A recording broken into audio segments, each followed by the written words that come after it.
একটি ছোট গ্রামে ছিল একটি মেয়ে, নাম তার নীরা। নীরা সব সময় একা থাকত। তার কোনো বন্ধু ছিল না। তবে একদিন সে খেয়াল করল তার পাশে সবসময় কেউ না কেউ ছিল। প্রতিদিন সকালে সে যখন হাঁটতে বের হতো, হঠাৎ তার পাশে ছোট্ট এক ছায়া দেখা দিত। কিন্তু ওই ছায়াটি কখনোই তার চোখে পড়ত না।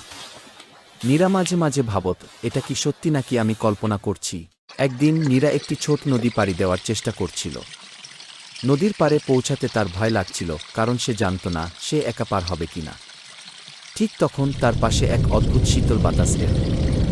সেই বাতাস তাকে সাহায্য করে, তার পেছন থেকে ধাক্কা দিয়ে নদী পার করিয়ে দেয়। নীরা অবাক হয়ে দেখল সেই বাতাস আসলে তার অদৃশ্য বন্ধু ছিল। সে হাসতে হাসতে বলল, তুমি আমার সাথে আছো, তাই না? নদী পাড়ি দেওয়ার পর সেই অদৃশ্য বন্ধু আর তাকে ছেড়ে চলে যায় না। সে জানল তার পাশে কেউ সবসময় রয়েছে, শুধু তাকে দেখতে হবে, অনুভব করতে হবে। শেষে নীরা হাসি মুখে ঘরে ফিরে যায়, আর মনে মনে ভাবে, সব কিছু একা করা সম্ভব নয়, কখনো কখনো অদৃশ্য বন্ধুরা আমাদের সাহায্য করে। কি